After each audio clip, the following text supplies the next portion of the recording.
For interviews on educational technology and for a list of our educational technology workshops, please visit www.edtechlive.com.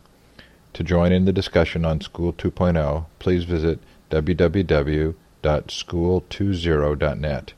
And for discounted Dell computers, please visit our sponsor, www.k12computers.com. If schools feel like they're having a hard time keeping up with the technology now, all I can say is put your seatbelt on for the next 10 or 20 years because it's going to get wild. But our biggest barrier is our memory of what schools look like. Those of us running the schools have a very strong memory of this is how a school looks, this is how it works. And the system itself is designed to be very resistant to change. But the innovation and the change is going to come very naturally to our students. And if we're going to keep our students in school, which we have to, I mean, this is an information age. Learning is more important than ever, and lifelong learning is important. We're going to have to make these jumps and these adaptations. And the thing is, if we don't make them, students will simply go around us. We really need to strengthen our public institutions by being open to new ways of doing things and having them adapt to the School 2.0 model. It's not a matter of if, it's a matter of when, and actually the when is now. It's happening right now. I don't think those of us in the U.S. understand how stuck we are in the status quo and how precarious the situation is for our kids to be successful in this new global economy. Hi, this is Steve Hargadon, and it's Monday, February 26th, and my guest today is Susan Patrick, the President and CEO of NACOL. How are you, Susan? I'm fine. Thanks, Steve. Thanks for being on the call. Can you tell me a little bit about NACOL and maybe some of your history in getting to NACOL? You bet. NACOL is the North American Council for Online Learning, and it is the lead K-12 nonprofit association that's focused solely on virtual schools and K-12 online learning. I came to NACOL about a year ago after leading technology efforts for the U.S. Department of Education under two different secretaries there.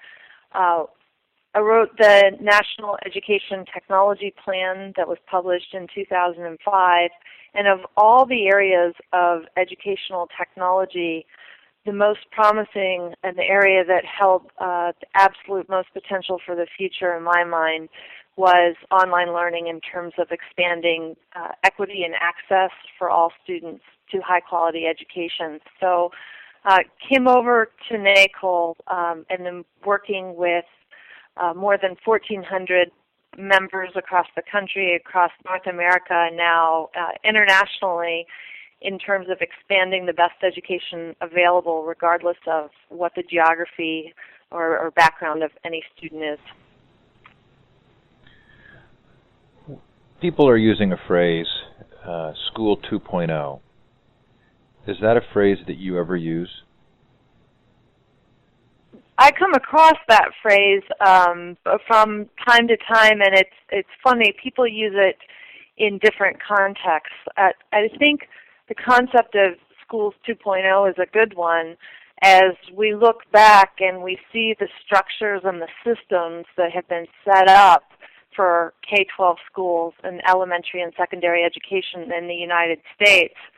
Other countries, when we're looking nationally, our schools are set up with local control and states' rights.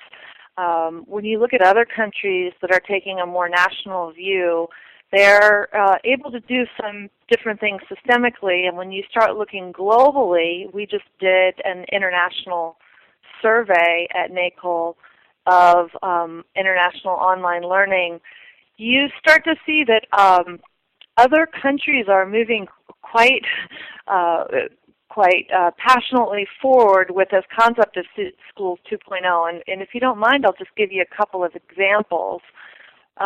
Mexico has digitized their entire content and curriculum in K-12 education. They require teacher training in pre-service to include digital content. It's national in scope, and they have a project to provide a laptop for every teacher. Singapore, for example, has 100% of their high schools, their secondary schools, and junior colleges using online learning, and they even closed down school physically for a week and hold what they call e-learning week to ensure that all students and all teachers are trained and know how to teach online. This is so that they can rely on these alternative models and have blended or hybrid, what we call learning environments in all of their schools, as well as if there were a disaster such as a pandemic or an earthquake. Or they have learning continuity plans that involve e-learning. So those are just two examples. When we talk to the folks in China, they're moving forward with digitizing all of their K-12 content, and they estimate if they just get 1% of their student population to do online learning, that will be 100 million kids. So 2.0 is happening all around us globally, and I think we're fighting a big fight here in the U.S. trying to get past this idea of just integrating technology into the old models and actually transforming to create a new system that looks more like what we're starting to call Schools 2.0. So one of the great strengths of our country is our democratic process and the diversity of voices. It also, I think, can hamper us, especially in areas of technology.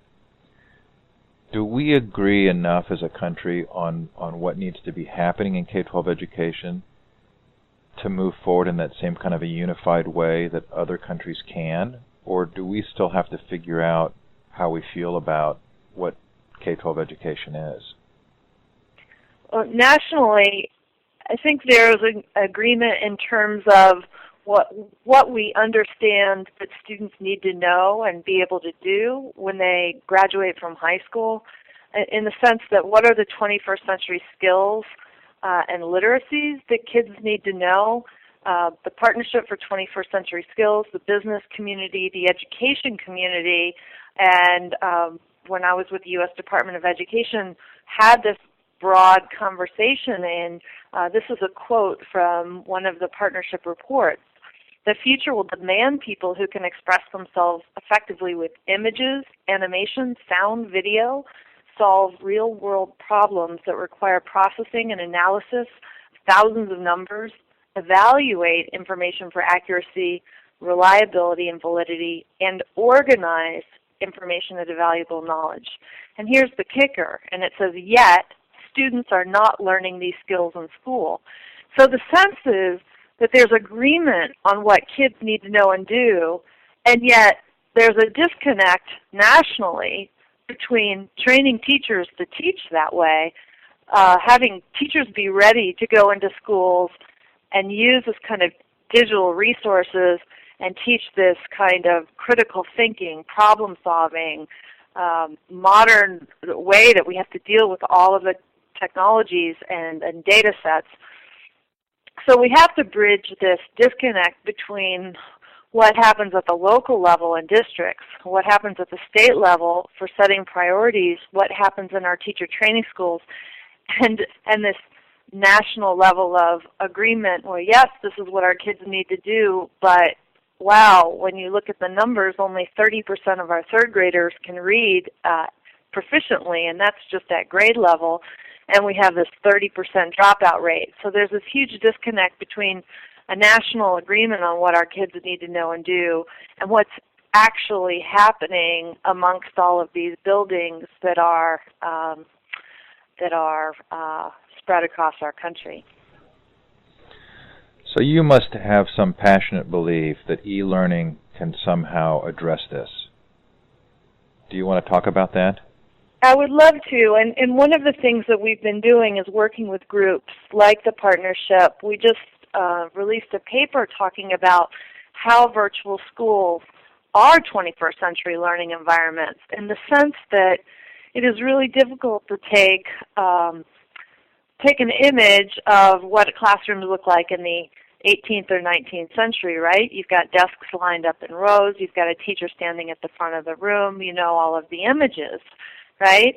And then try to force into that model, okay, you're going to use 21st century tools, digital learning. You're going to teach and learn in a 21st century context. You're going to teach and learn 21st century content. You're going to do all of this independent learning, critical thinking skills, creativity. You're trying to force that into an old model of learning. That's really hard. You're asking a lot of the teachers, you're asking a lot of the students, and you're asking a lot of the system that is set up to do some very different things than that, right, in terms of the types of assessments that we use. We're not measuring those skills, and so that's not what we're teaching today.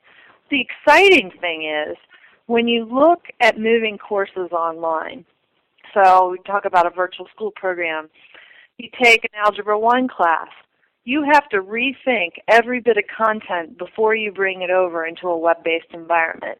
You can't just take the very best algebra teacher and sit them in front of a computer and say, okay, now you're going to be teaching 20 kids across the country online without some significant training, and I say retraining, of that teacher and how they manage instruction in an online environment, how they pose problems, how they ensure that kind of interactivity. And so what online learning does is it gives you a chance to redesign not only the course, but rethink the instructional model into an online environment. And virtual schools allow you to build in that kind of 21st century learning into the core subjects in a modern, anytime, anyplace environment. And so for me, that's really exciting to have a model where you can do more collaboration, you can bring in students from other countries, you can build in that kind of problem solving. It gives you a new framework, it gives you a new delivery system to be able to do that, which quite frankly just mimics the way communication takes place in this modern world where we are living digital. So I visit and talk to a number of schools. And one of the impressions that I've come away with is that to a large degree we've separated the functions of purchasing and maintaining computers from the actual teaching functions that take place in the classroom. And a lot of the teachers and administrators that I talk to are still largely unaware of some of the really compelling technologies that would provide for these environments. Can you give an example of a typical school or district that's gone through something of a transition and how they were able to do that successfully? Well, I can tell you for one, I think a great example is Henrico County, Virginia, and many people are familiar with their decision several years ago, back in 2000, 2001, to give every high school student a laptop and every teacher a laptop. And really what they had to go back and do is say, what is the goal of this project? And the goal wasn't one laptop for every child or one laptop for every teacher. The goal was we need to increase student achievement. That's our primary goal. The secondary goal is we need to make sure that every single student has access to test prep and to online advanced placement courses and to online SAT prep courses, which is interesting. And every student has access to the foreign languages that they want to teach, that every IEP student can have access to an online IEP. They went through and identified these major goals, which they were really struggling with, and then they said, okay, what's the kind of content that we could deliver to every single student? Without the technology, there was this scarcity of resources, meaning that depending on, Henrico County has urban schools right near downtown Richmond. It's got very suburban, wealthier schools, and it has some really rural schools next to farms. So it has this cross-section of the population, and quite frankly, there's a big difference between what students have access to depending on what zip code they live in, even within this county. So when they identified those goals and they said, well, how do we make those kind of educational resources, courses available to every single student? And they went out and they looked at all of the different kinds of digital content. They also discovered that because of the textbook adoption laws in Virginia, they kept hitting walls. So they had to go work with the state superintendent and adjust the legal framework and specifically the procurement laws to allow textbook dollars to purchase, quote, educational materials, which included laptops, but also the digital content. They took a look at the infrastructure and the technology infrastructure and quite frankly, underestimated in the first 2 years the amount of bandwidth that would be required in doing this. And they had to go back and beef that up. They went all wireless. And then they had to go through and institute a system-wide training program, which involved training not only all of the teachers, but also all of the parents and all of the students in allowing them to have a laptop. When the budgeting piece is a question that is probably the foremost in people's minds, and if you look at the percentage that an entire school district or a state, but let's talk about school district here, spends on technology just as a basic infrastructure piece, it is usually down in the 1% to 2% range. It needs to be up around 5%. And so what they did at the system level in the district is they went through and they looked at the way every single dollar was spent across the district, whether it was on facilities, space, how much money was being spent on computer labs that were hard to utilize. You have to walk down the hall, teachers not very user-friendly, to retooling, sending out paper grades and the postage and the paper that was associated with that, down to the textbook dollars. And they redesigned their entire system-wide budget and then reallocated 5% for technology. And they actually were able to do this, giving every student a laptop and every teacher a laptop for $500 less than the state average spending per pupil. And I think that's a good example for the kind of systemic thinking that people need to do in order to create some of these School 2.0 models. As I've looked at the limited examples that I've seen of what I would call online learning, students communicating with students in other countries for foreign language learning, or the use of Moodle for distance courses, I've been very impressed with the thought that in some ways online or e-learning has the potential to be something of a silver bullet, because most of it would seem to me to be able to be started with existing technology. And a lot of the pushback that I hear from people is, you know, for the last 20 years we've spent all this money on technology and we don't really have anything to show for it. Am I accurate in thinking that we can start making progress even with computers that are in existence at schools?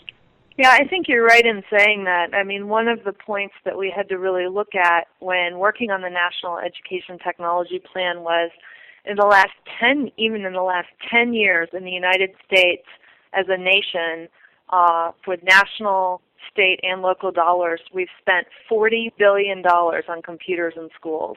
That's a lot of money.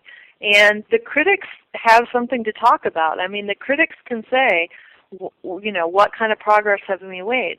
For that investment, what's happened?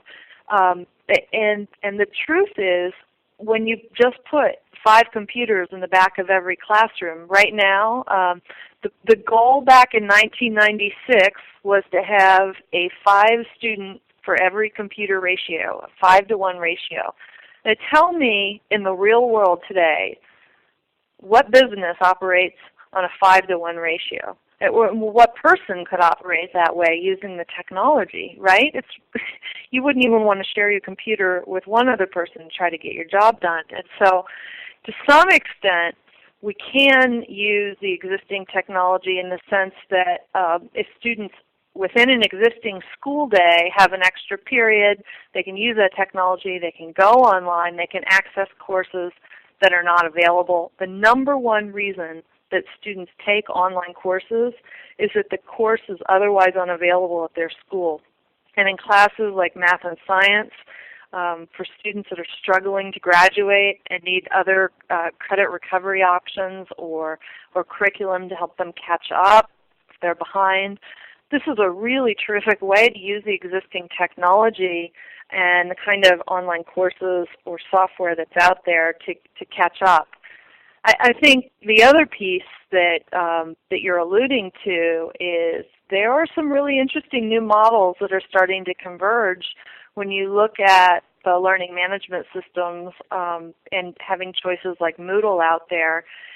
We've heard about the Wikinomics or the Wikipedias of the world. They're starting to build what's called Curriki, and we're going to see more and more high-quality online resources becoming open or available, and that's going to be really exciting. In the next 5 or 10 years, there are going to be some major breakthroughs in terms of economic models for online learning, and even the World Future Society in their meeting this year took a look at the 10 biggest breakthroughs that are going to transform life in general over the next 20 years. Number 8 on their list was virtual education. So this is really going to profoundly affect the way schools do business, but also the way students access information and courses and teachers at any time and any place. So you've mentioned students who would be able to take a class that would not otherwise be available. And I have often imagined, a student maybe in an inner city school who was very interested in a very esoteric topic, who could actually communicate with a professor at a university somewhere, who would mentor that student. As I imagine those things taking place, I can see a lot of that actually taking place outside of the traditional school structure. Do you think that the homeschooling movement will grow, or that alternative school programs are going to grow and take advantage of these technologies as public schools are sometimes slower to do so? I think all of the above. And I think what's going to happen is that public schools right now are very much locked into their design of the last time schools were really redesigned was the turn of the last century, right? We brought in the Bell system from the factory age. We lockstepped kids according to their age and grade level, not according to their ability or how quickly they learn. And we assume that they're just going to go from bell to bell and have 50 minutes to learn whatever it is they're supposed to learn and then go on to the next class. This is a very old way of thinking about teaching and learning, and all of the research shows us otherwise. And so students are going to seek options. In the 21st century, you just have to look out the window and see that people are online 24/7. They're communicating via cell phone, by laptop, by mobile computing. And if we think that is a challenge keeping students engaged today in schools, in the next 10 to 20 years, it's going to only get worse unless we fundamentally change the model. And so I think that public schools are going to be forced to use time differently, to consider anytime, any place learning, and that is not just allowing basic scheduling where most people are taking their classes face-to-face, and then you might use a period to take some other course that they're interested in or email a professor outside of that, but actually really shake up the framework to say students can take these blended, they're going to be more blended or what we call hybrid approaches to learning, where one teacher in a class of 30 students can have every single student moving at their own pace through the curriculum and getting that kind of support from a highly qualified teacher, using the time in the day differently. I don't know if you need, you can rethink the design of schools, the way we use classrooms, and I'll just give you one example. MIT just did an assessment of all of their academic space. Only 3% of all of their academic space is what we think of as traditional lecture classrooms. The rest of it is flexible space where groups of students can come together. It's all wireless. They're all online. There are little rooms for meeting faculty members and other groups of students. There's a lot of collaborative space, a lot of sharing space. They can, with the technology, download information from huge databases, access the content. And we have to be thinking this way for Schools 2.0, for our K-12 schools too, because the world is just a different place from when you and I went to school, and our learning environments need to reflect this kind of anytime, any place, any pace learning. Last year at the NECC conference, there was a U.S. Department of Education booth that had a poster that said School 2.0.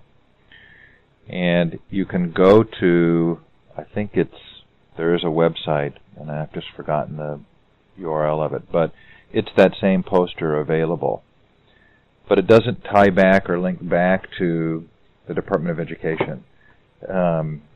Is there a reason that that's not being promoted widely that you know of? Well, I think what the U.S. Department of Education did with the Schools 2.0.org, and it's actually 2-0.org, the website, is try to start what they call a conversation, and that their map is just a brainstorming tool so that schools, districts, and communities can sit down and have a conversation about what schools need to look like.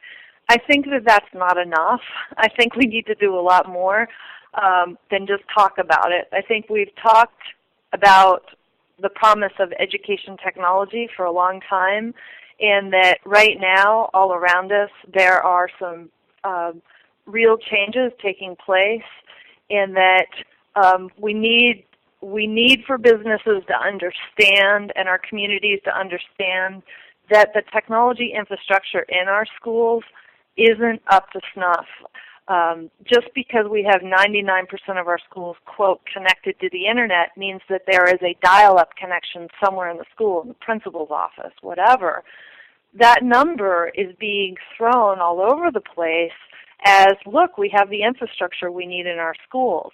And those of us that work closely with schools know that next generation schools do not rely on that type of infrastructure. We need a much more robust technology infrastructure. So we need to reframe the debate, just not let's bring our community together and sit down and talk about this looking at a roadmap, but what are the things that we need to accomplish? And we need kids to graduate. I mean, a 60 to 70% graduation rate in the U.S., we should all be not just talking about that, but we should be doing everything we can to make sure these kids are successful, because in the modern world, 90% of jobs require at least 2 years of college. So this isn't an option anymore, it's a requirement. I guess I was wondering if maybe politically that School 2.0 message had not been well received, because it didn't seem that the website actually gave you any indication that that was coming from the Department of Education, or that it was part of a desire to create a dialogue. In fact, you kind of have to search for that website to find it. Yeah, I think there's a lot that you can read into that, and I think that what all of us need to do is try to highlight the importance of technology in schools in the coming election to all of the candidates that are out there, because truly technology, we know, can transform education, and that online learning today is growing. It's growing at 30% a year. Back in 2000, there were only 50,000 students taking online courses. Today, there are estimated 1 million enrollments in online education, and like I said, it's growing at a rapid pace. It's increasing options for kids. This is really happening. We're not just talking about it. They're kids, they're teachers that are being linked up in ways that are never before. And one thing I didn't mention is, for the first time, teachers are given new career options. And what I mean by that is, if you're a trained teacher, a trained licensed teacher, you only have the option to go teach full-time in the geographic area immediately surrounding you, right? I mean, you just don't have a lot of options. There's one model. You're a teacher, you go get a job at a school, you teach full-time. Online learning is changing the profession of teaching to be more flexible. You can teach from home. You can teach 1 or 2 classes. You can teach part-time. You can teach kids from across the nation. And teachers that are teaching this way are really starting to feel like they're connected to kids in a way that they've never been able to in a traditional classroom. And that's exciting. So we're not only going to change the way kids learn, but we're going to change the way teachers teach and fundamentally increase access and opportunity for all kids. I think a lot of us have heard the stories of the tutors in India teaching kids even English online.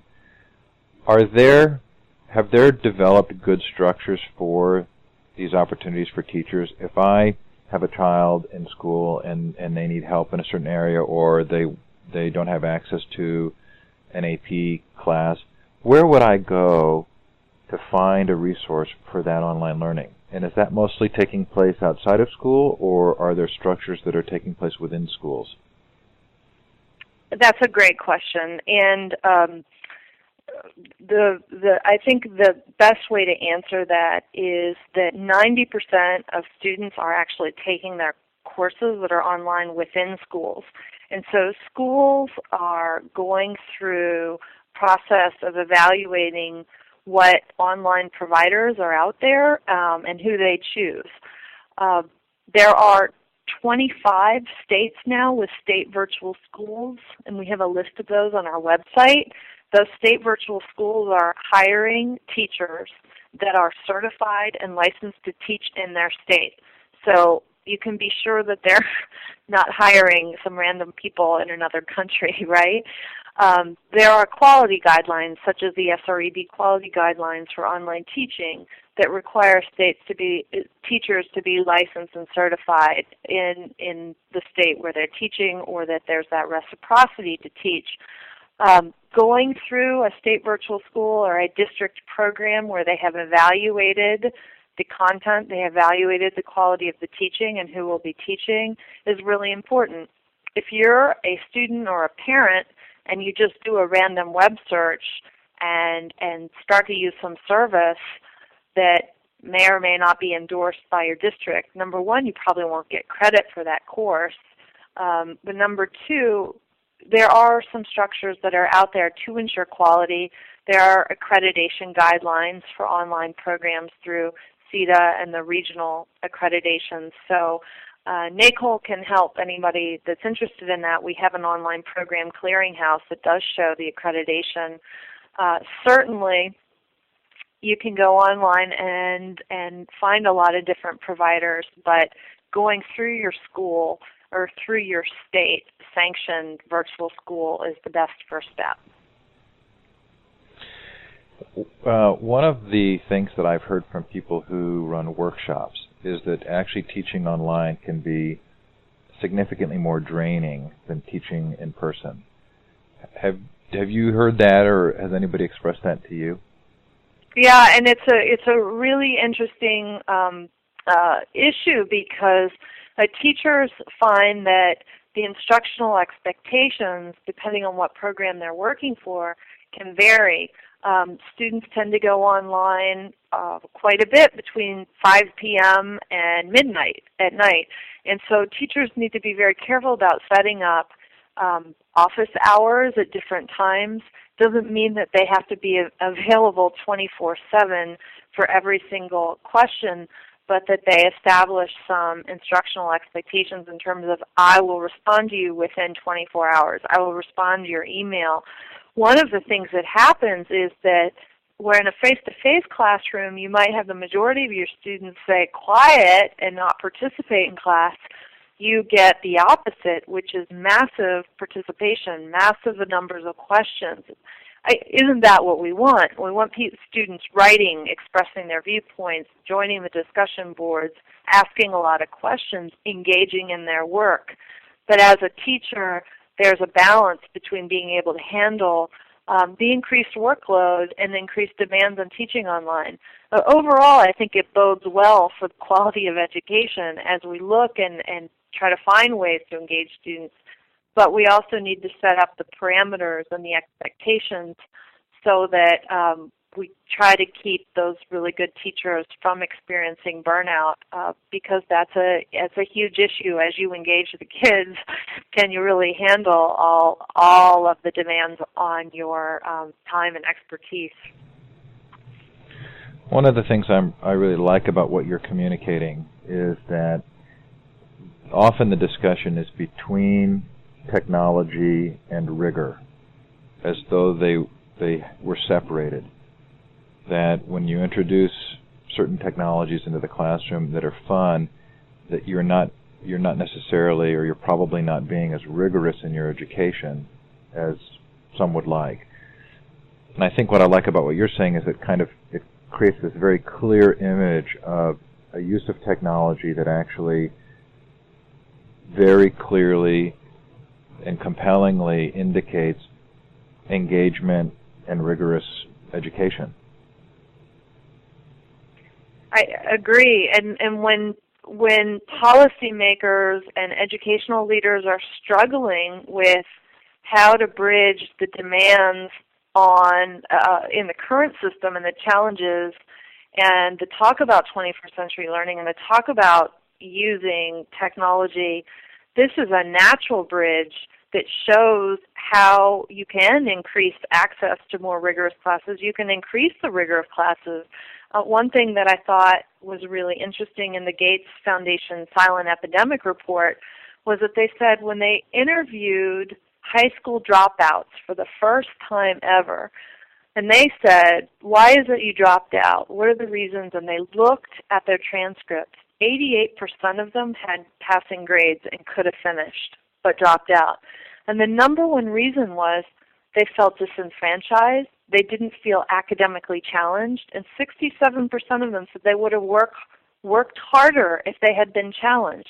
That we have, in a sense, in this old lecture-style model, dumbed down and stuck to just one set of textbooks. Like, kids see right through this. I mean, they just don't get it. They don't want to be there in that kind of a learning environment. So here's a bridge where we can bring opportunities in terms of rigor, of new ways of presenting information, simulations, gaming, and all of the technology that improves the rigor, improves the relationships and that kind of engagement, and gives kids what look like real-world learning opportunities.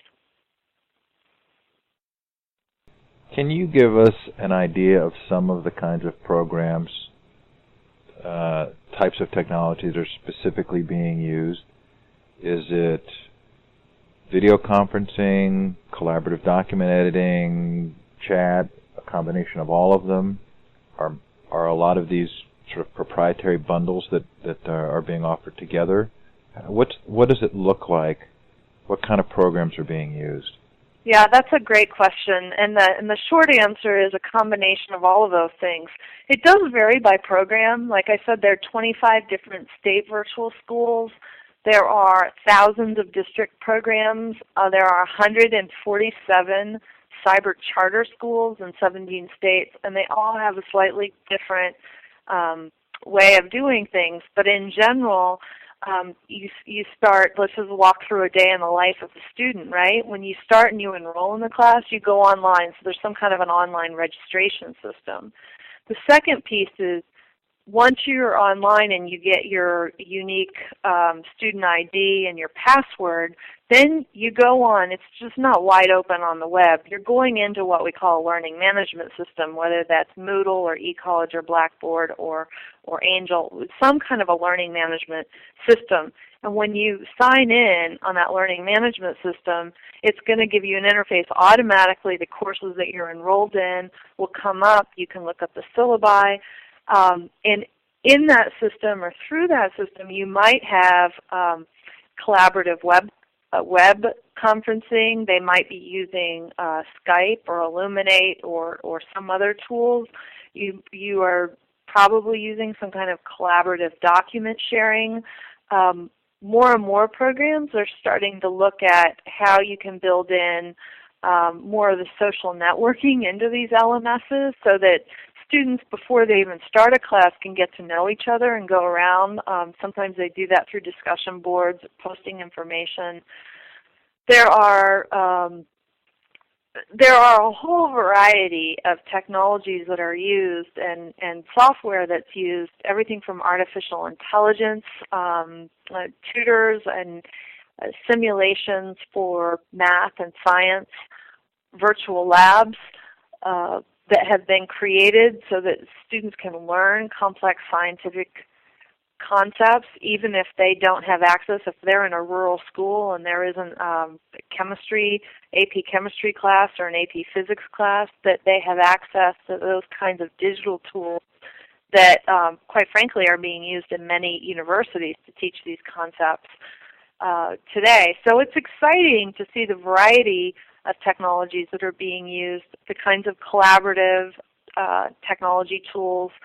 But fundamentally, you need a computer, high-speed internet access preferably, although we know that many, many places in this country where these courses are needed most still aren't connected with high speeds, and we have a lot to do in terms of our infrastructure still.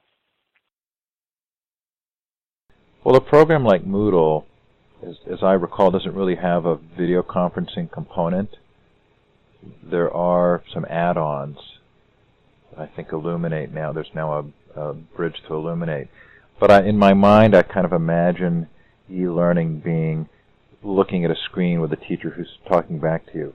But in most cases, is it more actually just being in a learning management system? Yeah, no, I wouldn't describe it as either one, actually. It's interesting that you say that. One of the challenges that we have with education technology is that it's easiest to model the old way of doing things using the new technology, right? And so in the early days of distance learning, what did we do? We set cameras in a classroom and had the teacher stand up and teach the same exact way they had always taught and beam that to another classroom, right? And you use a phone line or an internet-based video conferencing, whatever, to share the questions back and forth. And so sometimes people assume that when you're doing online learning that you're just doing the same thing. The teacher's doing the same thing and it's being video webcast, or however you want to describe that, to students, and it's happening in real time in the same way. But in fact, it varies from program to program, and there can be a component of the teacher going through and explaining a problem that way to students, but it's actually set up to be much richer in the fact that there are new terms that we're using in online learning, the way that you chunk material, the way that you break down modules, lessons into 10 different modules, into 10 different learning objects, and break that down in a way that you can do a video clip with a teacher describing how something works, that you can link out, you can link to a flash animation of the process, you can link to some NSF resources, you can link to another professor talking about the same process in a different way. You can really take advantage of the kinds of projects for that specific lesson. You have all of these different course materials from different sources. You have access to these experts. You have access to these kinds of projects that you can choose from to demonstrate your knowledge of it, and that you can turn that in. You can move through at your own pace. A teacher can keep up with your pacing chart. Teacher is always there available to answer questions, but the nexus of control goes back to the student. It's like a very student-centered learning instead of teacher-centered. When the teacher's ready to talk about it, everybody has to wait, and you lose, a third of the kids are much faster than the rate that the teacher's going. A third of the kids might be slower, and you might be connecting with the kids in the middle. What online learning does is it sets up the material and the teaching in such a way that every student can move through the material at their own pace and can collaborate and work with the teacher, or go in if they're behind and work with another group of students who has already moved through that and say, I need some help with this. And to me, that's really exciting, because we know from the education research that kids do best when they're moving at the speed of the level where they are, and when they need extra help, they can get it. Have you played around in Second Life at all? A little bit, but I wish I had more time to do it.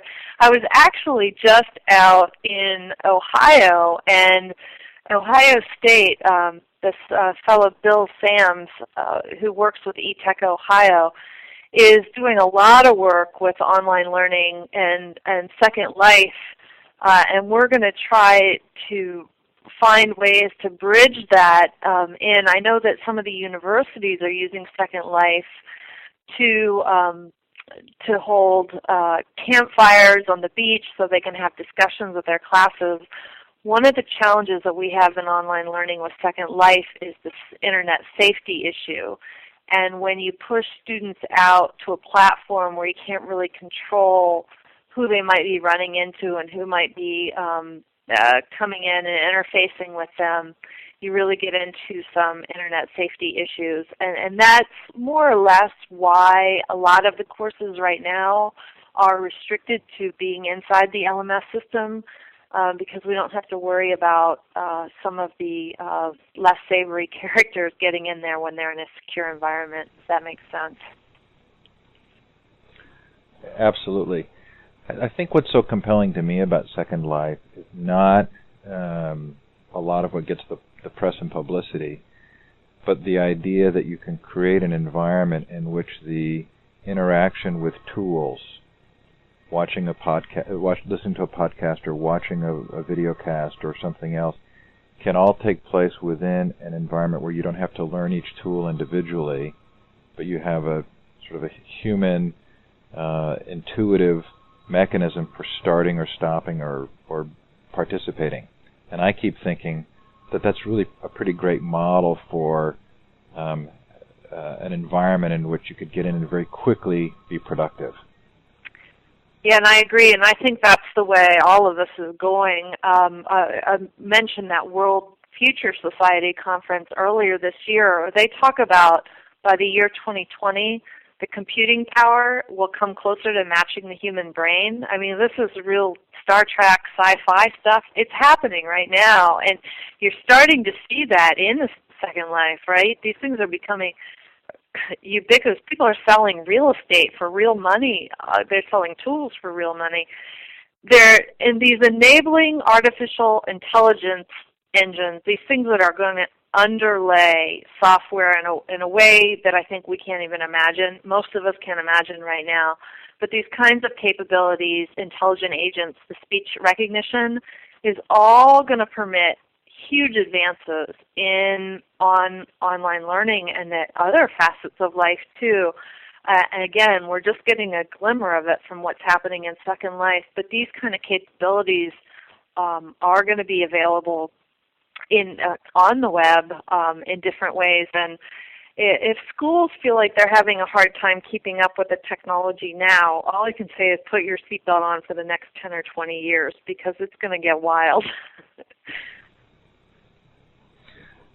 So from what you've said and from what I have thought myself, it feels like we're in a period of time historically which is incredibly unique. Can we compare it to anything else? Is it like the advent of the printing press? Is it maybe even bigger than that? I think it is bigger than that, because in the way that the printing press made ideas and information available to the masses, and not only are we making ideas available to the masses, but we're connecting people, and connecting people in very specific ways that, as we know, that young students that are growing up, born into the age of the Internet, this all comes very naturally to them. And for the rest of us looking who grew up with the card catalog and remember when the punch cards first came out, and I think we're adapting backwards. We're trying to see the future. We're trying to pull this into schools, but our biggest barrier is our memory of what schools look like. Those of us running the schools have a very strong memory of this is how a school looks, this is how it works. And the system itself is designed to be very resistant to change. But the innovation and the change is going to come very naturally to our students. And then if we're going to keep our students in school, which we have to, I mean, this is an information age. Learning is more important than ever, and lifelong learning is important.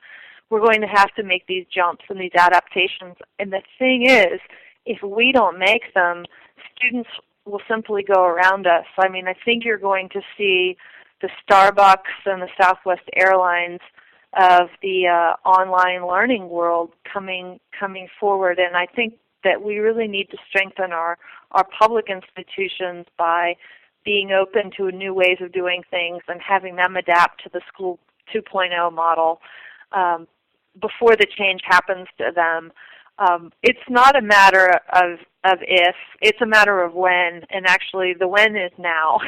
It's happening right now, and so we're in a window of opportunity that is a unique period of time. I love working in online learning because I feel like I'm working with the true innovators in education, willing to take on these huge challenges of new funding models, new teacher training models, new course models, new policies and guidelines. How do you do oversight and accreditation? You're asking all the right questions, and really you're not asking them about the technology. The technology is there to do it. It's about the rules and regulations that we've put in our schools, enabling the choices that should be out there for kids to learn. And our challenge is going to be keeping the innovators up to speed, and who knows what the next wave will bring, but it's going to be big and it's going to be important, and it means good things for kids if we can manage it the right way. Susan, what voices are you listening to? Who do you read? Who do you find compelling? I love the work that's being done at the MIT Media Lab. Nicholas Negroponte and Seymour Papert, they've been in this for a really long time, and I still think they really have their ear on the ground. And like I said, they're working on that one laptop for every child, and they have become so frustrated in terms of trying to get the United States to have more of a national view on this new model of education, that other countries are coming to them and saying, how do we make this work? How do we do things differently? I don't think those of us in the U.S. understand how stuck we are in the status quo and how precarious the situation is for our kids to be successful in this new global economy. Other countries are going to be ordering these laptops that MIT is developing, these $100 laptops. They're going to be finding ways to use digital resources and opening up opportunities. And we're going to be challenged with a very expensive model of education that we think demands more and more money, but it costs a lot to run. I'll just give you two examples. One is this notion of, we keep talking about the need for data in our schools. We need better data. And look at our data model. Our data model is a once-a-year bubble sheet test, right? That you don't even get the results back for 4 to 6 weeks, and you can't even use that to individualize the instruction, right? The kids are out in summer school by the time you get these tests back. That is what we call our modern data model. That's from like 1950. And we talk about how we're going to do accountability. Our accountability is based on this 1950 jalopy data model. When you have a 1950 jalopy, that's really expensive to run, right? It costs a lot in gas, costs a lot in maintenance, costs a lot to keep it up, to keep it in your garage, whatever. I mean, if you invest in a Prius or some more efficient model, it's going to pay off in the long run. And the thing is, we're still investing in the 1950 jalopy model of education and say, my God, we just don't have enough money to keep pouring money into this. And there's only so much you can do with what we're working with. We need to really think differently. And to go back to your question, Seymour Papert has this great analogy that I love, and he uses this analogy from the 1950s. In 1952, the U.S. government decided, and this is in transportation, that the U.S. was entering an era of unprecedented global competitiveness, and we were trying to do trade with Europe. And the primary transportation mechanism with Europe was a steamship. And that Europe's steamships were far faster than the ones that the U.S. had. And so they brought together, they've made this major investment and spent millions and millions of dollars bringing together the brightest minds, the brightest scientists, engineers, designers, to look at the steamship that the U.S. had, to redesign it, to make it the most efficient, modern, and up-to-date steamship. And in a year, they had completely redesigned the steamship to run at record-breaking speeds. They launched it, they sent it over the Atlantic Ocean in record time, and everyone in the U.S. celebrated. In the same year, in 1952, Europe sent the first cargo airplane across the Atlantic Ocean in a fraction of the time. And the question is, are we incrementally redesigning the steamship for education? When we go into all of the strategic planning and changes, are we pouring more money into the steamship, or are we building educational models that are the jet planes and the rockets of the future for our kids?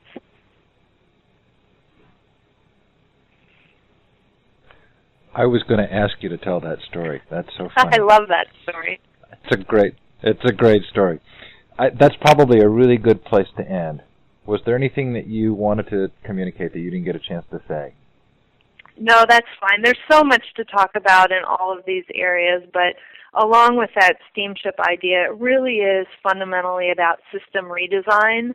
And if we just incrementally keep trying to change the old way of doing things, when people talk about extending the school day, I just say, and keep doing more of what we're doing that's turning kids off. We have to use time different. If what we're doing is limiting the school day, we're limiting what kids need to know and do by the amount of time that they sit in a classroom in front of a teacher, we're going to lose. We have to think about ways to use time differently and ways to use our resources differently in different models. And luckily for us, those models are out there, but it will require us doing things differently, training our teachers differently, and most importantly, being creative and innovative and being willing to think and challenge the status quo. Susan, thank you so much for your time. Thank you. I appreciate it.